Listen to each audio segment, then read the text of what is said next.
Bikin hukum seperti pisau, tajam ke bawah, tumpul ke atas. Jangan heran lalu di masyarakat muncul street justice, pengadilan jalanan, sebagai refleksi dari ketidakpuasan melihat sikap hukum yang sangat berpihak. Kalau yang kecil salah, hukum cepat-cepat gitu. Kenapa bisa begitu? Jawabannya sederhana, tidak ada fulus. Ada fulus mulus, tidak ada fulus manfus. Betul? Jangan sampai para penegak hukum kita terjebak pada lagu baru, maju tak gentar membela yang bayar.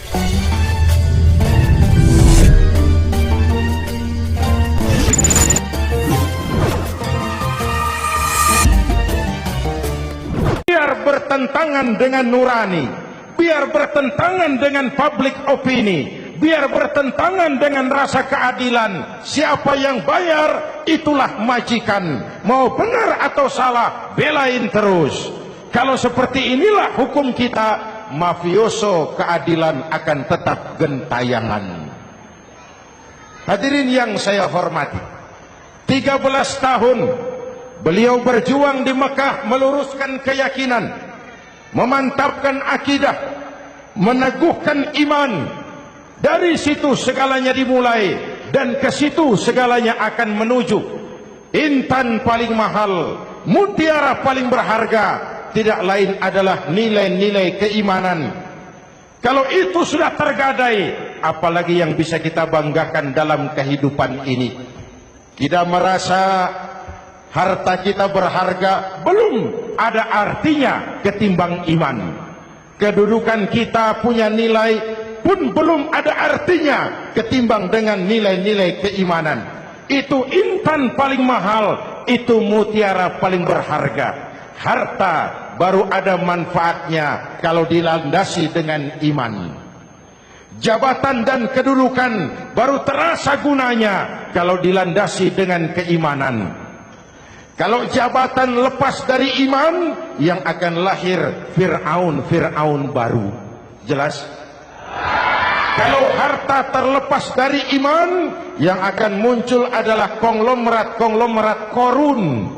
Kalau ilmu pengetahuan terlepas dari nilai dasar keimanan, maka yang akan muncul adalah ilmuwan pelacur yang menyalahkan yang benar, membenarkan yang salah untuk kepentingan pribadi.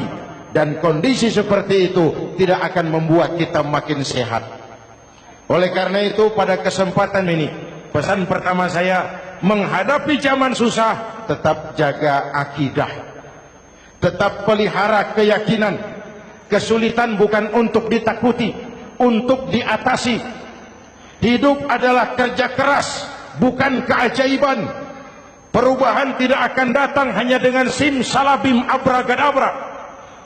Perubahan tidak akan muncul hanya dengan berandai-andai.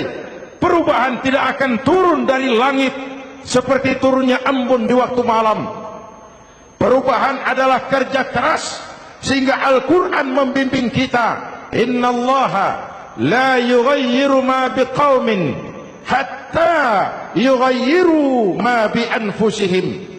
Allah tidak akan mengubah keadaan suatu bangsa kalau mereka tidak mau mengubah apa yang ada di dalam diri mereka. Yang ada di dalam diri itu rule of thinking, state of mind, cara kita berpikir, cara kita memandang kehidupan, cara kita mengatasi persoalan.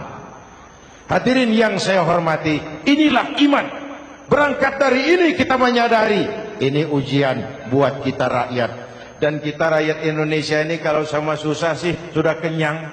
Ya Pak? Ya Pak?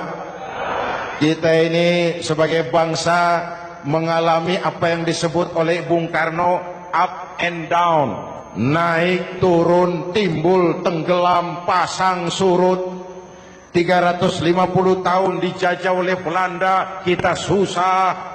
Berangkat Belanda masuk Jepang, susah lagi. Pergi Jepang, datang nikah, susah lagi.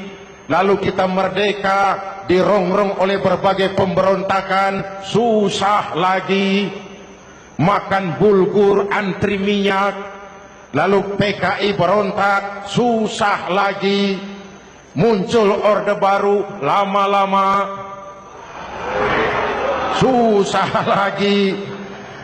Orde baru selesai, naik reformasi, mulai repot nasi, susah lagi.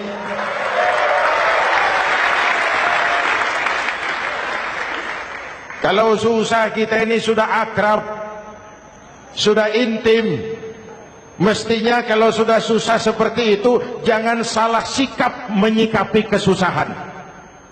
Jangan sampai kita potong kompas, ambil jalan pintas, terjebak menghalalkan segala cara. Itu tidak akan menguntungkan. Itu tidak akan menyelesaikan. Kalaupun selesai nampaknya penyelesaian sesaat.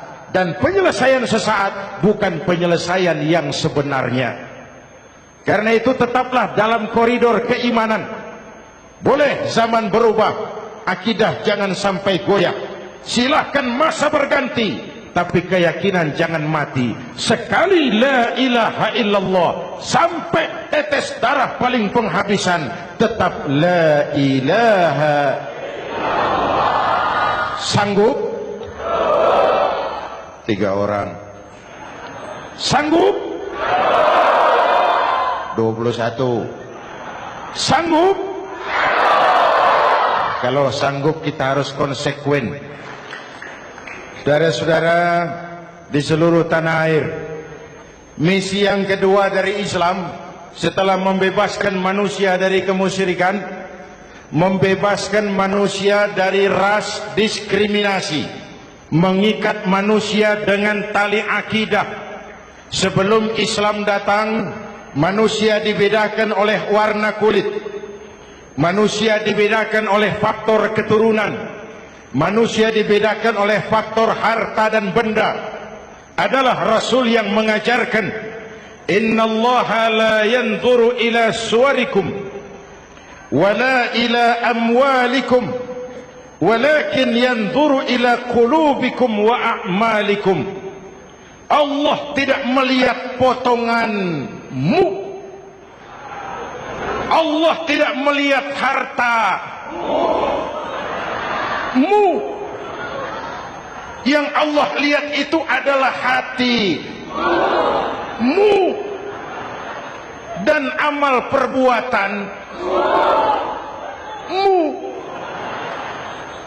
Jauh sebelum Amerika teriak-teriak membanggakan apa yang mereka sebut sebagai Declaration of Independence, Nabi sudah mengajarkan kepada kita semua, An-nas kulluhum li Adam wa Adam min turab, la fadla li Arabiyyin ala ujamiyyin illa bittaqwa. Seluruh manusia berasal dari Adam. Adam diciptakan dari tanah. Tidak ada kelebihan Arab dengan yang bukan Arab kecuali takwanya. Jauh sebelum Amerika mencanangkan bahwa semua manusia dilahirkan sama, that all men are created equal. Jauh sebelum itu Islam sudah membebaskan manusia dari ras diskriminasi. Apa dalam konteks kekinian menghadapi zaman susah tetap jaga kerukunan? Ya Pak, ya Bu, oi Bu,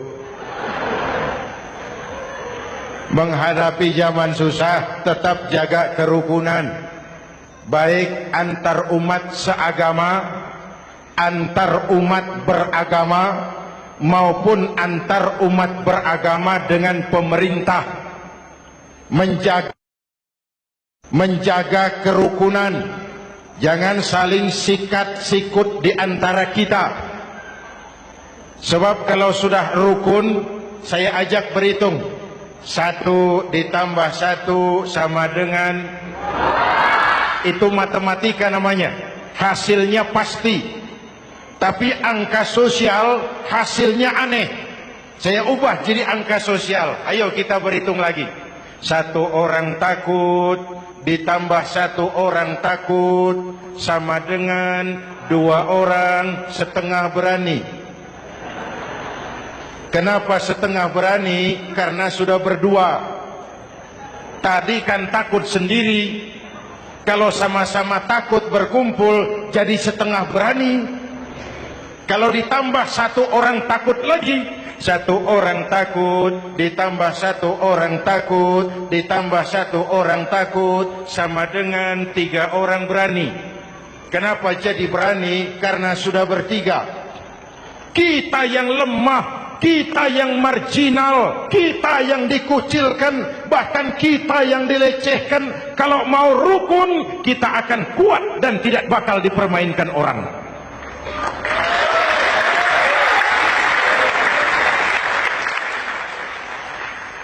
Tapi kalau rukunnya yang satu mau menikam yang lain, saya ajak berhitung lagi. Yuk berhitung yuk.